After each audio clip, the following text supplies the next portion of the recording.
Hi, this is Llyn Hunter, Llynhunter, and today we're going to draw a lodgepole chipmunk. This is I took these two photographs up when I was in the Sierra Nevadas in Sequoia National Forest, and this little girl, and from what I understand from her coloration, she's a girl, and I can't see any testes, so I think I'm pretty sure she's probably a girl. But we're going to draw her today, and I'm going to show you how to basically give a little bit of fluff to a creature. I mean, how to do a bit of a realistic. I'm starting with her head. We have a shape here. One of the things I basically turn the background a little bit white. This is the original photograph I had. Now you'll notice this is a digital photograph, so all this stuff looks kind of weird.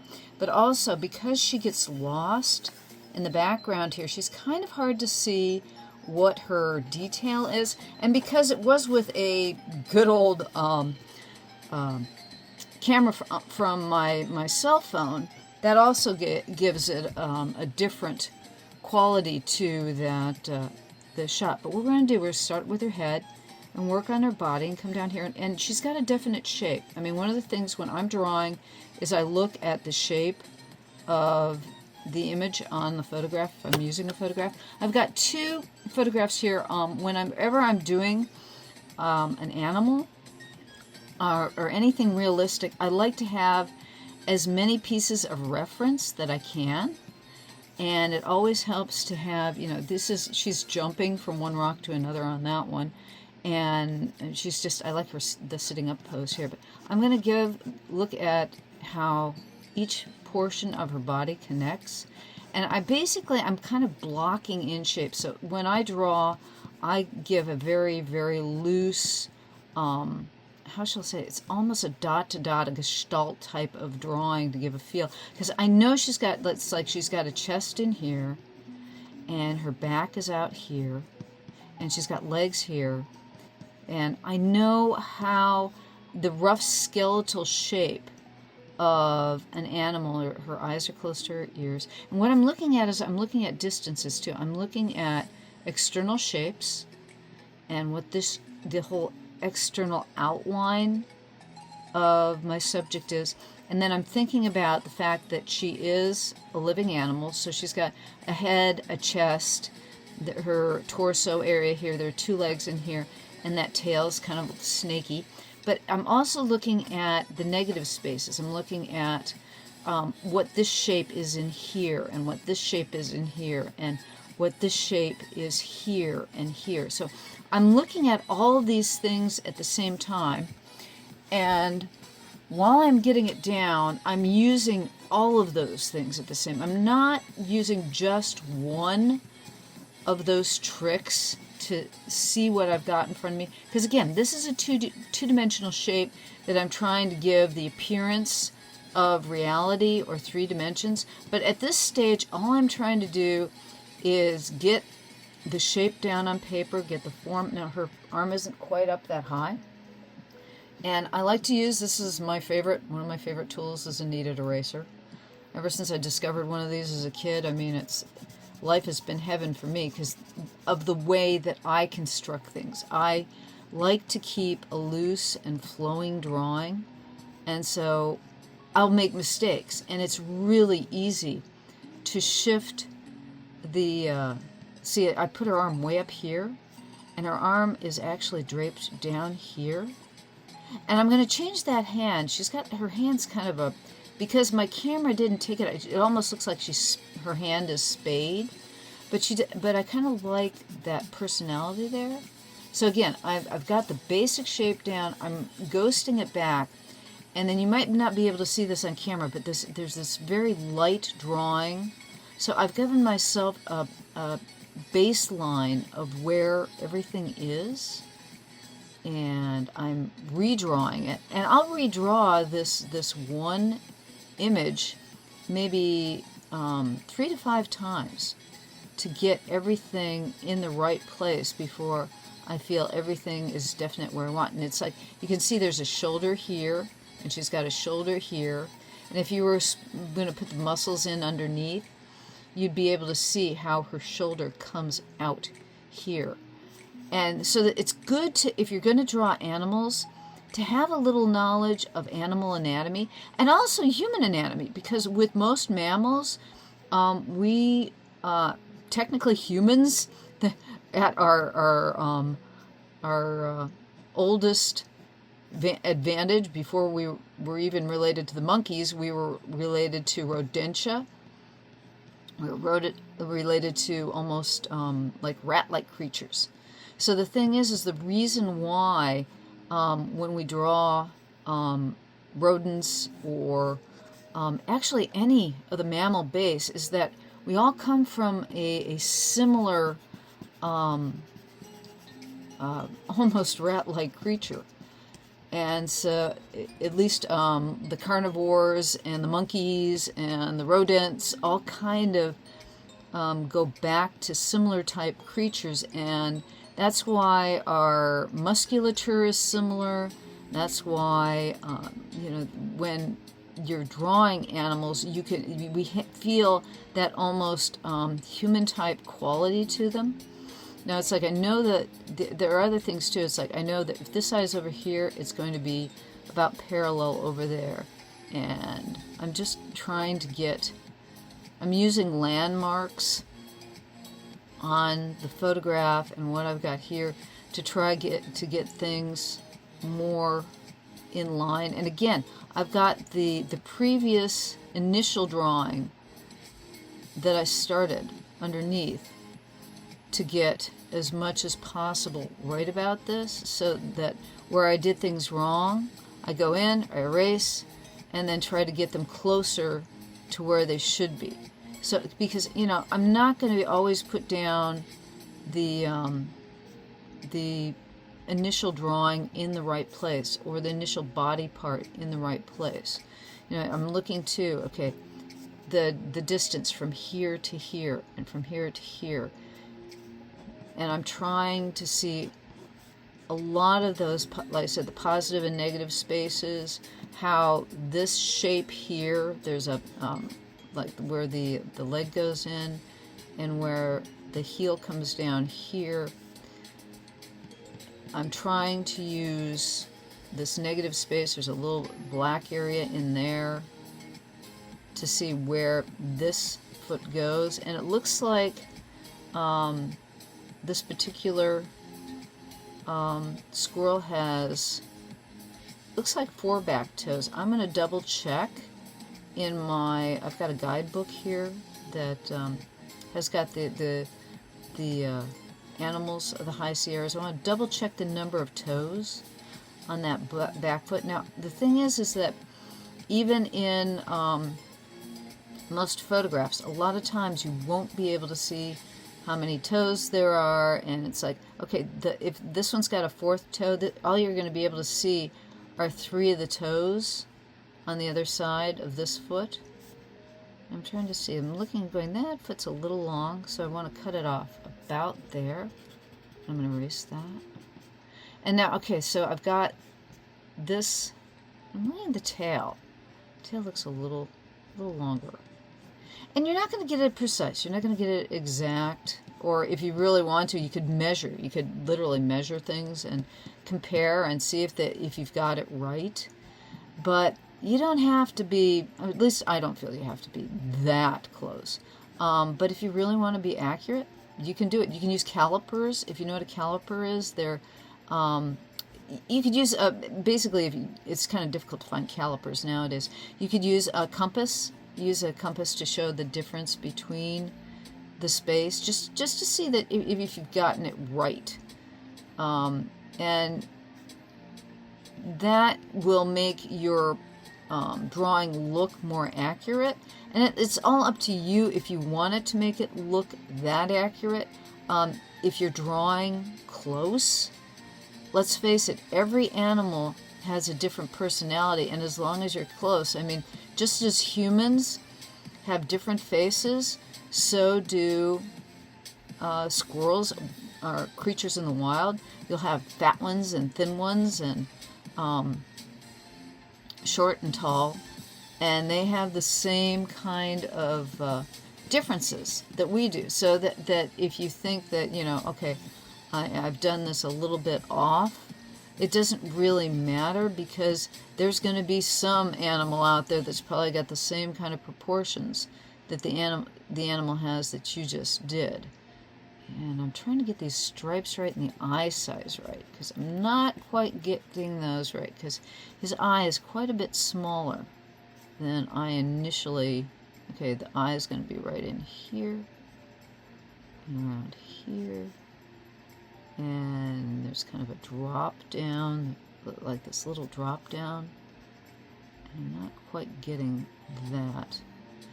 And that's the thing. While you're doing, you'll see, okay, this looks right, that doesn't look right. And the black line goes like right around its eye, her eye.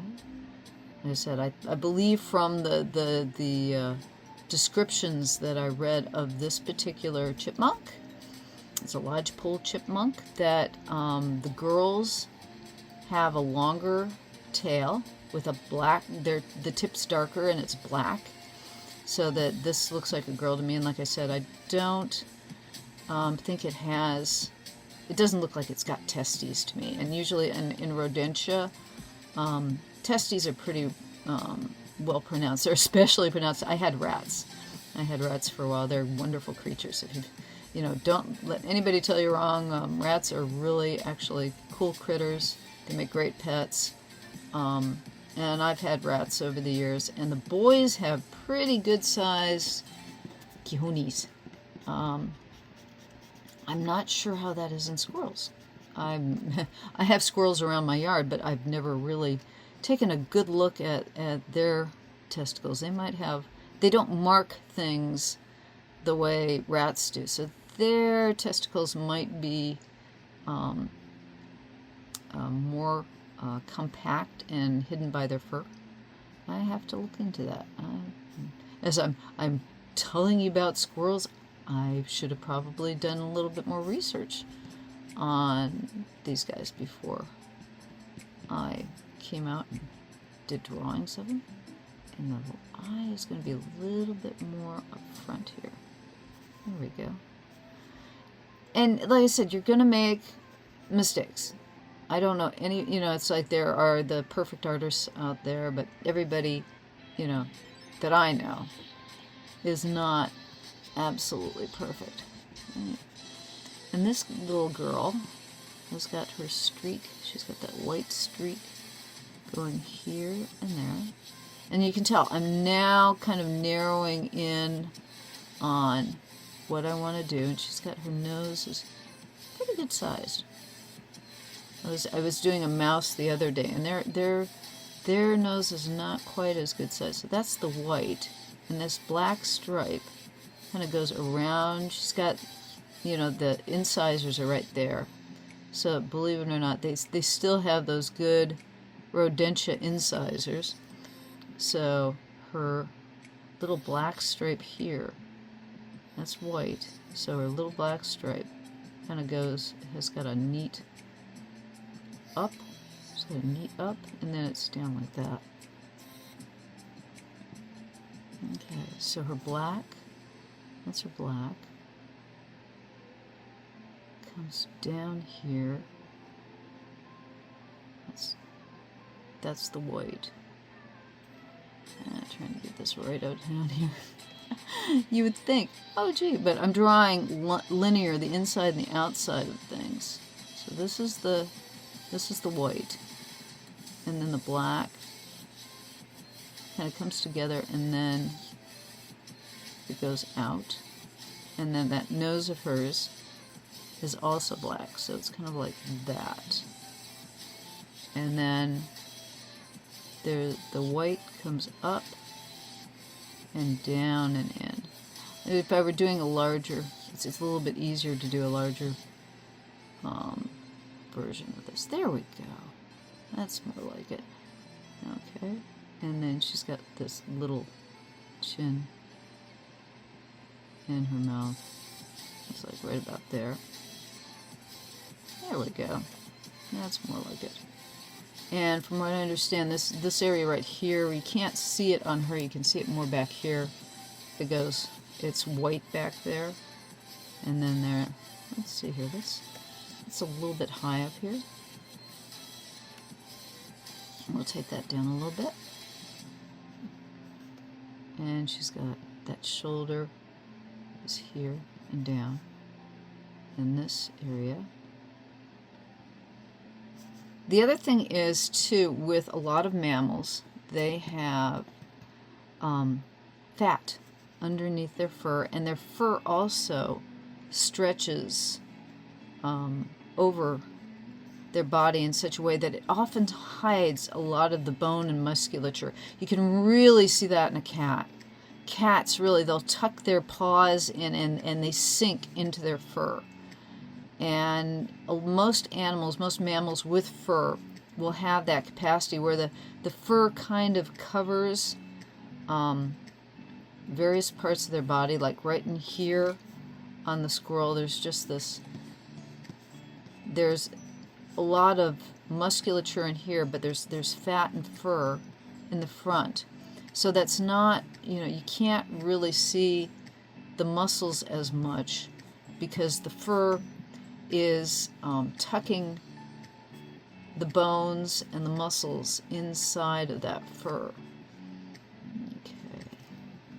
All right. Now, believe it or not, this is just to me right now. This is the baseline. I'm going to go back in with my kneaded eraser. It's about time for me to get a new one. You know when it's time for you to get a new piece of kneaded eraser when it starts getting black like this? That means I've used it a little bit much. It's got a lot of graphite on it. And what I'm going to do right now, you can see, this is what I call ghosting back. And I can ghost back to almost nothing. And I can, actually it's funny, if you try to erase the full drawing off of there after you've done this much, you really need to get in there with a latex eraser, one of the nice hard plastic ones, to really get that, the drawing off there. So, okay, so we've got our basic baseline of the squirrel under here. Now I'm going to start working on rendering it. And what I'm going to do too, with this particular image, for this video, we're going to just do the drawing. We're going to do the underdrawing for this. And then in the next video, I'm going to paint it. Because what you find, especially, I'm going to be painting it in watercolor. So the thing is that with any watercolor rendering, that with a really nice tart pencil drawing underneath it, you get a lot more detail out of the painting with a lot less work. So all your real study and intense work has gone into the drawing portion of your painting, and then when you come back with the watercolor, you're working more on defining shadow, but actually we're going to define a lot of shadow actually in the drawing of this. And when we get done with it, what I would suggest, when you finish the drawing, get spray fixative. You can get it at any art store. Got a highlight in here, just real fast. With most rodents, they have like solid black eyes. They don't have whites in them, like say a lot of carnivores do.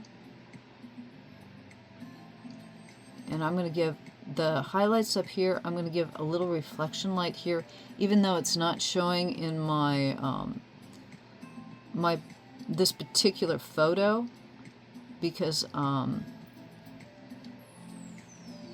and right now I'm starting to do a lot of start doing some of the fur definition while I'm drawing, and I'm giving myself its direction.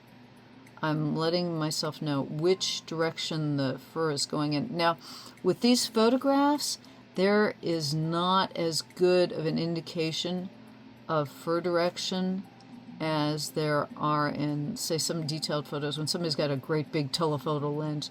One of the reasons why nature photographers have to still use those amazing lenses is because if you're trying to take the photograph of a creature like this one, you could tell. I mean, I'm just using my phone camera here, and it did not get the kind of detail that I could possibly get with a good telephoto lens. This is just your, standard. Now, mind you, the new cameras have got some amazing abilities. There's some, you can get some really, really spectacular photographs with the new cameras. But in this case, you can tell it got, the digital camera just does not have the capacity to really get the types of detail that you need to say which direction fur is going in. I'm using some past knowledge when I'm doing this, so that's part of it. These particular, just a real quick point on this particular chipmunk, it's got black inside its ears. And I was just curious, I'm wondering if it's a subspecies or whether that's something like with us, some people have blonde hair and some people have brown hair and some people have black hair. And I'm wondering whether the insides of the ears being black like this little girl has is specific to, where she's living in the Sierras, or whether it's just that's this particular subspecies, or whether it's just she just happens to have inside black ears. But I noticed when I was there were a lot of these particular chipmunks had very, very pointy ears, very tall pointy ears, and the insides of their ears would be black, and the black on their face and body is very dark. And there were a couple of other chipmunks that didn't have as distinct markings, and they were a bit larger. And there are a couple of types of chipmunks that do live in that portion of the Sierra Nevadas. They have quite a few different types, but in the area we were in, there are only 2 types, and also this particular chipmunk lives at high altitudes, and they live around what are called lodgepole pines, which is why they're called lodgepole chipmunks, because I'm assuming there's a that particular pine tree is very important to these guys. Now you'll notice what I'm starting to do here is this is what's known as hatching. I'm just picking up my pencil and putting it down, and what I'm doing is I'm taking the fur in the direction that I feel that it would be around the body. You can also see that that's the type of direction that, you can see a little bit of the way the direction the fur is going on the body. So I'm putting some of where the darker area of fur is, I'm starting to do this hatching to give it that feeling of fur. And you can see we've started out with a really, really, really, really scribbly drawing, and now I'm getting more defined. And again, that's my style and that's my way of handling things. I know there are other people who can do things much faster and more distinct, but this is the way that I'm able to make sure that I've got the drawing is close to the proportions that I see in the photograph, and so that I'm giving the image close to what I need to have. So that's what this guy is. Okay, so we're continuing on with this, and this will take a little bit, especially if you've never done it before. The hatching, you can tell it takes a little bit of time and energy, and I'm going to finish this all up together. But on the edges, you see we've got a little bit of an outline. That's why I said I erase it back so that I can barely see the drawing. And then I've got my outline just to, okay, that's where I'm putting my line drawing on the top of. And I don't have to worry that, okay, I did all that scribbly stuff beforehand, but I was looking at anatomy. Remember, I'm looking at anatomy. I'm looking at these negative shapes. I'm using, at all the time, I'm using several different tricks. So I'm looking at this negative shape. I'm looking at, okay, here's the chest and the shoulder, and the difference between this distance from here to here and here to here. And what's the difference with the ear? That ear's a little high. So if that ear's a little high, I'll go in, raise it down a little bit. And the thing is that, again, even if that ear was a little high, it really didn't have to do that either, because, let's face it, one of your legs is longer than the other. One of this guy's ears could be longer than the other slightly. There's no saying that what you've decided to do is going to be wrong, because nobody's going to be pulling out the photograph and comparing it and saying, okay, you really screwed that up. As a matter of fact, I know a lot of animal artists where I can see they've been relying too much on the photograph, and they don't consider the anatomy underneath the fur. And you've got to always consider the anatomy underneath the fur, because that's what happens when, okay, you misjudge the distance between here and here, or you're not thinking about what the animal is underneath the photograph. And so you use your negative space and you use your distances, but something feels off, and it'll feel off because, oh yeah, there's an actual bone under there, and I was so worried about what I'm seeing in my photograph that I'm not adjusting for the animal that I'm looking at. And we're gonna, so we're doing the feet down here, and this guy's got, it looks like he's got a toe way out here, or she's got a toe way out here. And, I'd rather than putting her toe way out there, that was, okay, that's how she landed on the rock, or maybe she's got a bum toe, or maybe that's just the way her claw is pulling her feet apart. And we don't have to do everything exactly to the photograph. And that's the other thing when you're working with photographs.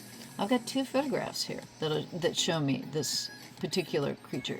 So the thing is that I don't have to do things exactly in that respect either. You can interpret what you're doing by what you're looking at. Looks like her mouth's a little bit longer, and this comes down again. And I'm not going to get it, perfect either.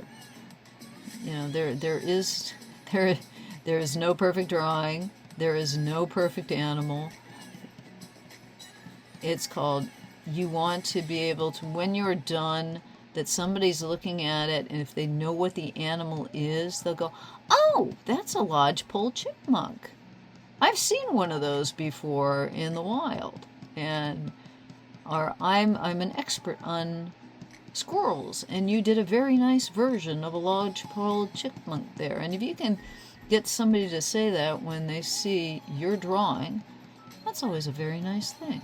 And again, you can see how I'm cross-hatching here to give the illusion of fur. And again, we started with a very, very loose, sketchy underdrawing in order to get to this point. Now the fur, you'll notice too that we have more of a fluffy fur here. So, instead of the real regular lines I was using before, maybe do a little bit of kind of like mountainous type.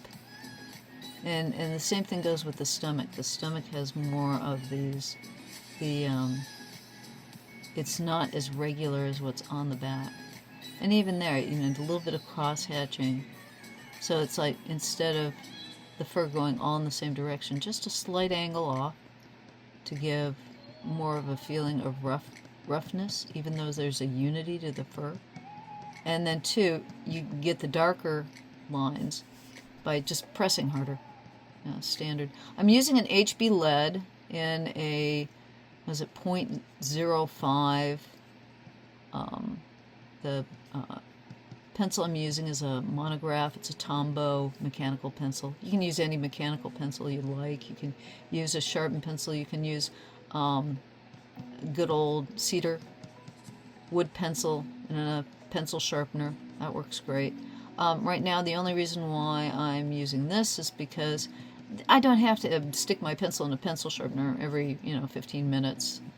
And sometimes I really like that. The wood cedar pencils I really, really enjoy, and they do a great job. Okay, now now that we've more or less got our little chipmunk here, I think he has 4 toes. I'm gonna double check when I'm done with this before I spray it and make sure that I've got the right number of toes. And again, with the chipmunk, the 2 inner toes usually are a little longer than the outer toes. I know that with rats and mice, they have 5 toes on the back feet. So that's why I'm going to say, this guy looks like, or this girl looks like she's only got 4 toes. So I want to double check that before, I spray it, and it's like, I can always add a toe, and then I can be accurate. Because my photograph, it's kind of difficult to see what she's got, so I'll double check one more time, make sure she's got the right amount of toes. Okay, now we've got our chipmunk more or less done. And what I want to do now, okay, if I wanted to just finish this particular drawing up, I'm going to put some more darkness like on her face, so there's a more of a difference between the darks and the lights. And with this particular chipmunk too, it's like I'm missing, she's got, right about where her shoulder is, this is the stripe. She's got a black stripe and a white stripe. So her back, actually, you can just barely see it. It's right here. There's that back. There's the black stripe here, and there's a darker stripe here, because she's turned away from us. So you can't see her stripes really well on her back. And I'm going to come in with paint to darken up all the stuff on her head. If I was just going to stick with just the drawing and not go back in with paint, I would darken this all up. But I'm going to be going over it with paint. And graphite has a slight resistance to it when you paint over it. So you don't, if you're going to go for the final painting on top of this, I wouldn't go super dark with your blacks. If you want to get it more accurate for, and you'll notice I'm leaving this here white in here, because I'm going to see how dark that ear is. I'm just going to take that back with the paint. I'm not, because the inside of the ear is actually rather smooth on these little guys. So I'm just going to keep it like that at the present, and then I'll come back in with the paint. Now what I'm thinking is that we want to have a little bit of a background in here, and I like the way the rock is going behind there, so I'm just going to give a really light outline here to the rock. So we have some kind of interesting, and she's on granite. This is up in the Sierras. It's like all granite. So I'm just giving kind of loose, kind of squiggles to feel like, you know, the crystalline structure that granite has. And then when I come back in, I will, you know, heavy this up. I will put in more detail. But right now, this is just to give some some substance to the area around her. And she was like I said, she was on a granite rock pile, and there was a wildflower plant of some time that had seeds on it, and she was jumping up into this marvelous wildlife shrub, or the wildflower shrub, and she was eating seeds, and then she'd run back to the rock or run back to a place of safety and munch on her seeds or tuck them away, and then she'd come back out again and grab some more seeds and fill up her mouth and go back to wherever she was hiding her extra seeds. So she would eat a few, maybe she'd just chew them up, and then she'd run away and put them somewhere, and then she'd come out again. And so I got quite a few nice pictures of her, but again, I didn't have a telephoto lens for this, and you can't get too close or you're going to totally scare her away. So it's like the images that I would get weren't the best in the world, but not bad. So that's our chipmunk at the moment. And what I'm going to do is I'm going to scan this on my computer. And that's it for today for this. And if you come back next week, we will go through and do the painting of her. Okay? Thanks for stopping by. This is Llyn Hunter, LLYNHUNTER. Please subscribe and like my channel. I try to come up with something for you guys once a week. And I also have a Patreon, and I will post the final of this as a JPEG print you can download if you come to my Patreon. And I usually make everything there available 3 days after my wonderful people who sponsor me and support me. So I want it out there for everybody. So like I said, I usually put up prints, and I do Animaniacs, and I do illustration work and things of that kind of nature. So anyway, stop by. Thank you for watching. If you got this far, I really appreciate it again. See you next week. Thank you much. Bye-bye.